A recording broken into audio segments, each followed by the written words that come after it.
नमस्कार दोस्तों। तो इस वीडियो में हम लोग आज बहुत ही इम्पोर्टेंट टॉपिक के बारे में बात करेंगे।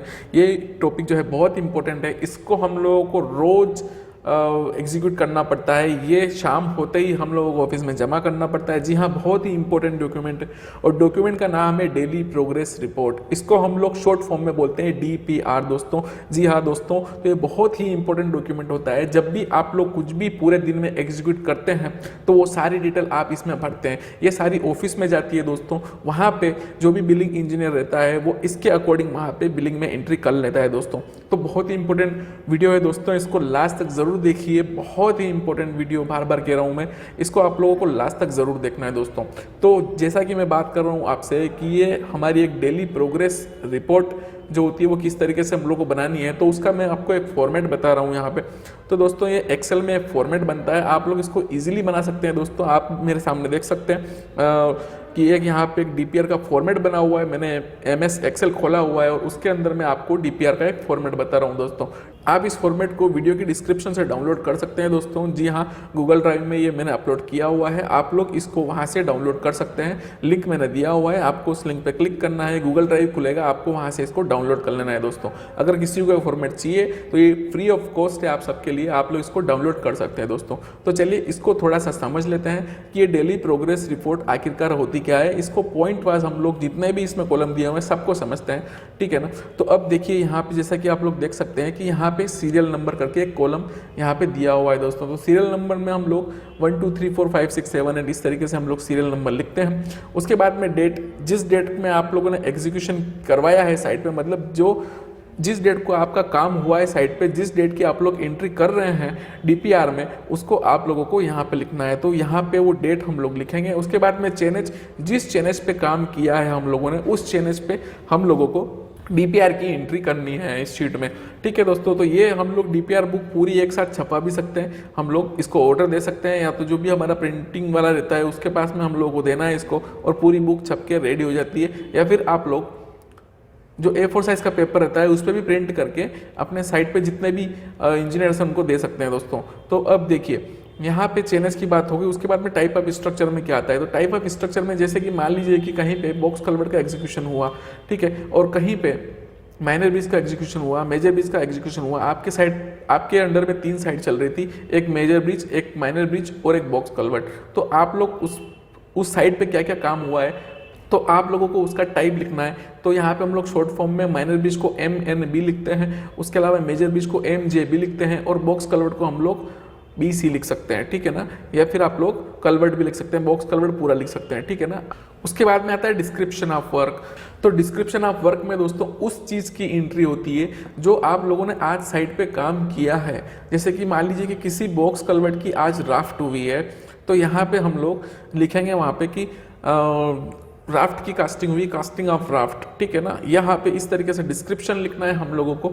और जैसे कि मान लीजिए कि मेजर ब्रिज का काम हुआ है, उसकी हम लोगों ने कोई लिफ्ट भरी है, अबटमेंट की लिफ्ट भरी है, तो अबटमेंट की कौन सी लिफ्ट भरी है, first lift, second lift, third lift, इस तरीके से कौन सी लिफ्ट भरी है वो आपको यहाँ पे लिखना है, ठीक है। तो ये हमारा डिस्क्रिप्शन लिखना है ताकि वहाँ पे जो इंजीनियर, बिलिंग इंजीनियर एंट्री कर रहा है ऑफिस में, उसको समझ में आए कि हाँ ये यहाँ पे इस तरीके का काम हुआ है, इस चैनल का फलाना वाला, ठीक है ना। उस तरीके से आप लोग जो भी, जैसे कि मान लीजिए कि रेनफोर्समेंट का काम किया है उसने आज, उसके अलावा कुछ नहीं किया, तो वो भी आपको लिखना है DPR में, ताकि आपको पता रहे या कोई आपसे पूछ ले तो आपको पता रहे कि हाँ इस दिन ये काम हुआ था, ठीक है ना। और उसके अलावा जैसे माइनर ब्रिज में हुआ, कोई लिफ्ट हुई, ठीक है, या कोई स्लेब हुई, तो इस तरीके से डिस्क्रिप्शन आपको इसमें लिखना है, ठीक है। उसके बाद में आपको साइड लिखना है। अब साइड में क्या आएगा दोस्तों, तो साइड तो देखिए किस केस में आती है, जब 4 लेन होता है। तो 4 लेन में क्या कि LHS साइड अलग आती है और RHS साइड अलग आती है, ठीक है।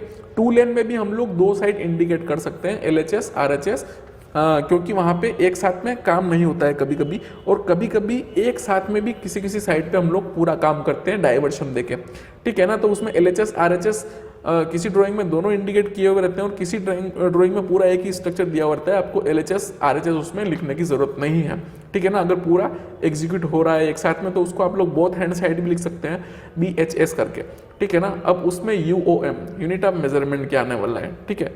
तो यूनिट ऑफ मेजरमेंट में दोस्तों आपको जैसे कि मान लीजिए कि शटरिंग का काम हुआ है, तो आप लोग यहाँ पे स्क्वायर मीटर लिखेंगे, क्योंकि शटरिंग जो होती है वो स्क्वायर मीटर में दी जाती है। और अगर कंक्रीट की कास्टिंग हुई है, मान लीजिए कि किसी अपार्टमेंट की लिफ्ट आपने कास्ट की है, सेकंड लिफ्ट, तो वहाँ पे आपको मीटर क्यूब लिखना है, ठीक है ना, एम क्यूब, ठीक है। तो इस तरीके से यूनिट ऑफ मेजरमेंट आपको लिखनी है, ठीक है। तो कहीं पे मान लीजिए कि क्या होता है कि क्रैश बैरियर हुआ है, तो क्रैश बैरियर के केस में क्या होता है कि आपको पर मीटर वहाँ पे लिखना पड़ता है, क्योंकि पर मीटर हम लोग कॉन्ट्रैक्टर को रेट देते हैं, ठीक है ना। तो उसको पर मीटर में आप लोग वहाँ पे मीटर लिख सकते हैं यूनिट ऑफ मेजरमेंट में, ठीक है ना। उसके अलावा मान लीजिए अब आगे बढ़ते हैं। देखो, अगर मान लीजिए कि किसी बॉक्स कलवर्ट का केस है, तो उसमें क्या नंबर्स आपको इंडिकेट करने पड़ेंगे कि बॉक्स कलवर्ट में आपकी कितनी वाल थी, जो हम मेजरमेंट दे रहे हैं यहाँ पे उससे वो रिलेट करती है, ठीक है ना। मतलब कैसे कि जैसे कि मान लीजिए कि कोई बॉक्स कलवर्ट है, आपकी उसने फर्स्ट लिफ्ट कास्ट करी, ठीक है ना। आप लोगों ने डिस्क्रिप्शन लिखा, टाइप ऑफ स्ट्रक्चर वगैरह सब कुछ लिख दिया। अब जब नंबर्स आते हैं तो अगर आपने क्या किया कि 2 साइड की वाल आपने कास्ट करी, आमने सामने वाली दोनों, ठीक है ना। तो अब वहाँ पे आप लोगों को 2 लिखना पड़ेगा, ठीक है ना। और लेंथ कितनी है, एक मान लीजिए कि एक बॉक्स कलवर्ट की जो हम लोगों ने अभी वाल की है उसकी लेंथ है 10 मीटर, ठीक है। और उसकी जो ब्रेड्थ है वो 400 mm है, ठीक है, या 300 mm मान लेते हैं, ठीक है। तो यहाँ पे 0.3, यहाँ पे 10 आएगा, यहाँ पे 0.3 आएगा, ठीक है। जैसे कि मैं लिख देता हूँ यहाँ पे कि ये 10 आया, ठीक है, बहुत छोटा आ रहा है, इसको बड़ा कर लेते हैं, ठीक है। और यहाँ पे मैं 0.3 लिख देता हूँ। और डेप्थ में क्या कि मान लीजिए लिफ्ट की हाइट कितनी है, ठीक है ना। तो जैसे कि मान लो कि 1.2 मीटर की हम लोगों ने लिफ्ट भरी, ठीक है, या फिर 1.2 की जगह 1.25, कहीं कहीं पे 1250 mm की शटरिंग रहती है ना, तो प्लस उसके ऊपर में सोल्जर रहता है, तो उन सबको मिला के क्या होता है कि 1.35 mm 1.3 मीटर की हम लोग कर देते हैं, ठीक है। तो इनकी क्वांटिटी अब हम लोगों को यहाँ पे सम अप करके जो भी यहाँ पे क्वांटिटी बनती है वो लिख देनी है, ठीक है। उसके बाद में जो क्वांटिटी हम लोग यहाँ पे लिखते हैं, ठीक है, और जो क्वांटिटी कंज्यूम हुई है एक्चुअली, मान लो कि इस केस में क्या हुआ था कि यहाँ पे 2 नंबर्स थे, ठीक है, और क्वांटिटी कितनी थी। अब क्वांटिटी निकालेंगे तो क्या करेंगे, इन सब का प्रोडक्ट कर देंगे हम लोग, ठीक है ना। तो हम लोग यहाँ पे लिख देते हैं, यहाँ पे हम लोग अप्लाई कर देते हैं, क्योंकि ये एक्सेल शीट है तो यहाँ पे ले लेगा ये। तो प्रोडक्ट हुआ, अब यहाँ से लेके इन सबको मल्टीप्लाई करना है हमको और इसको एंटर मार देना है, ठीक है। करेक्शन, ये हो गया करेक्शन हमारा। तो यहाँ पे 7.2 m³ की यहाँ पे क्वांटिटी हमारी आई कंज्यूम हुई। लेकिन हम लोगों ने मंगवाई कितनी थी, क्वांटिटी तो एक्चुअली ये है, लेकिन हम लोगों ने मंगवाई कितनी थी, तो क्वांटिटी कंज्यूम में हम लोगों को वो लिखना है। अब 7.2 मीटर क्यूब तो यहाँ पे आती नहीं है हमारी आरएमसी से, तो कितनी आती है, 7.5 क्यूबिक मीटर के आसपास आती है, ठीक है ना। तो आप लोग इस तरीके से उसको लिख सकते हैं। और यहाँ पे 7.5 के आगे आप लोग ग्रेड भी लिख सकते हैं साथ में, मतलब M20 का कंक्रीट आया था, M30 का कंक्रीट आया था, या M45 का कंक्रीट आया था। अगर आप लोग यहाँ पे नहीं भी लिखना चाहें तो आप लोग अलग से एक कॉलम बना सकते हैं और उसमें आप लोग ग्रेड लिख सकते हैं। जैसे क्वांटिटी है तो यहाँ पे आप लोग ग्रेड लिख सकते हैं कि भाई इस ग्रेड का कंक्रीट आया था। अब ये यहाँ पे लिखना क्यों जरूरी है कि क्वांटिटी कितनी कंज्यूम हुई है एक्चुअली, ठीक है। अब देखो क्या होता है कि जब हम लोग रिकंसिलेशन करते हैं कंक्रीट का कि भाई कितना कंक्रीट एक्चुअली गया साइड पे और कितना मेजरमेंट में आ रहा था, तो उस हिसाब से हम लोग निकालते हैं कि भाई इतना एक्स्ट्रा चला गया कंक्रीट, ठीक है ना।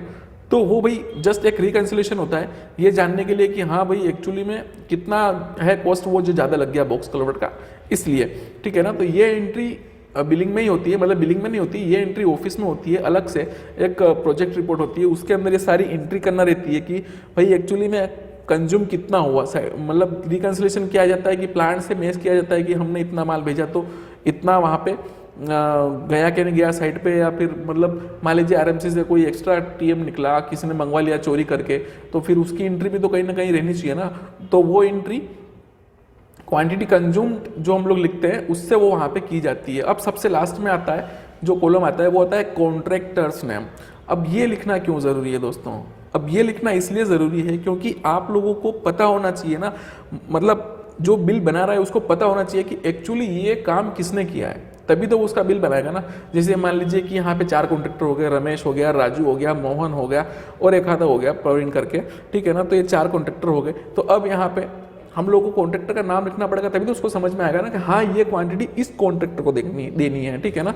जैसे हम लोग चेनेज लिखेंगे तो चेनेज भी वहाँ पे एंट्री होगी, तो उस कॉन्ट्रैक्टर का हम लोगों को नाम लिखना पड़ेगा। तो जैसे कि मैंने यहाँ पे राजू का काम लिखा है तो यहाँ पे राजू के लिए मैं लिख देता हूँ भाई ये राजू का काम है, ठीक है। तो अब जैसे कि यहाँ पे इसको मैं बड़ा कर लेता हूँ 48, तो भाई राजू का काम है, ठीक है ना, राजू बैरवा या कुछ भी, ठीक है, ये यहाँ पे, ठीक है। तो इस तरीके से ये पूरी डीपीआर की शीट बनती है दोस्तों, बहुत ही प्यारा फॉर्मेट है, आप लोग इजीली इसमें सब कुछ बना सकते हैं, ठीक है। और लास्ट में हम लोग लिखते ही हैं किसने सबमिट किया है, site in charge sign with name, ठीक है ना। आपको साइन भी करना है यहाँ पे, अगर आप साइट के इंचार्ज हैं तो आपको साइन भी करना है यहाँ पे, और आपको आपका नाम भी लिखना है ताकि ये डीपीआर किसने दी है ना वो पता रहे, ठीक है ना। आपसे हर रोज़ ये चीज़ मांगी जाती है, ठीक है ना, और इसी के अकॉर्डिंग ही वहाँ पे एंट्री की जाती है, ठीक है ना। अगर आप लोग ऐसा नहीं करते हैं तो फिर क्या होता है कि आपको पूरे महीने का एक साथ बना के देना पड़ता है, जो क्या है कि बहुत उसको आपको टाइम लग जाता है उसमें, और फिर उसको करने में आलस भी आता है, अरे यार बहुत ज़्यादा ये तो बर्डन हो गया यार, एक साथ करना पड़ रहा है। इससे अच्छा है क्या कि डेली प्रोग्रेस रिपोर्ट हम लोग बनाएं और सबमिट करते रहें, ताकि क्या हो, मान लीजिए रोज़ की आप लोग बना के सबमिट कर सकते हैं, ठीक है ना। मतलब रोज़ की अगर आप लोगों ने 4 दिन तक सबमिट भी नहीं की तो आप 4 दिन की एक साथ जाके भी सबमिट कर सकते हैं, उसमें भी कोई दिक्कत नहीं है, क्योंकि वहाँ पे कम से कम एंट्री तो है, ऑफिस में कम से कम एंट्री तो हो जाएगी कि हाँ ये काम का हमारे पास में प्रोग्रेस रिपोर्ट आ गया है, ठीक है ना। और प्रोग्रेस रिपोर्ट इसमें भी काम आती है कि भाई आप, अब ये तो ठीक है कॉन्ट्रैक्टर की बिलिंग के लिए हो गया, लेकिन इसमें भी काम आती है कि भाई हमारी प्रोजेक्ट की प्रोग्रेस कितनी हुई है ना। अब कहीं किसी किसी मतलब पूरी प्रोग्रेस रिपोर्ट बनती है, तो अब क्या होता है कि मान लो कि हर एक साइड पे हमारी प्रोग्रेस रिपोर्ट हम लोगों ने दी, ठीक है ना। तो यहाँ पे फर्स्ट लिफ्ट कंस्ट्रक्ट हो गई, यहाँ पे सेकंड लिफ्ट कंस्ट्रक्ट हो गई, इस चैनल पे इस मैनर ब्रिज की इतनी लिफ्ट कंस्ट्रक्ट हो गई, या फिर स्लैब का काम चल रहा है वगैरह वगैरह। तो उसको क्या है कि जो हम लोगों ने टारगेट बनाया है एक्चुअली इस मंथ का, जैसे मान लीजिए कि अभी ये करंट मंथ है हमारा फरवरी का, तो 28 फरवरी तक हमको ये स्ट्रक्चर का इतना काम करके देना है, तो हमारी प्रोग्रेस आगे चल रही है पीछे चल रही है, ये सब मतलब करने में काम आता है, ठीक है ना दोस्तों। तो हमारा प्रोजेक्ट लेग हो गया है, या हमारा प्रोजेक्ट टाइम पे चल रहा है, या फिर टाइम से भी आगे चल रहा है, तो ये सारी चीज़ें डीपीआर के द्वारा प्रोसेस की जाती है ऑफिस में, ठीक है दोस्तों। तो बहुत ही इंपॉर्टेंट डॉक्यूमेंट है, और इसका फॉर्मेट आप लोग डाउनलोड कर लीजिए वीडियो के डिस्क्रिप्शन से। तो उम्मीद करता हूँ दोस्तों आप लोगों को ये वीडियो समझ में आया होगा। समझ में आया हो तो इस वीडियो को लाइक कीजिए दोस्तों, अपने दोस्तों के साथ में शेयर कीजिए, और अगर आपने अभी तक इस चैनल को सब्सक्राइब नहीं किया है दोस्तों तो प्लीज़ सब्सक्राइब दिस चैनल। आपको बहुत ही अच्छे अच्छे इंफॉर्मेटिव वीडियो यहाँ पे मिलेंगे आपको, जिससे कि आप लोगों का फ्यूचर जो है वो ब्राइट हो जाएगा दोस्तों। तो अगले वीडियो में फिर मिलेंगे दोस्तों, तब तक के लिए देखते रहिए सिविल ज्ञान।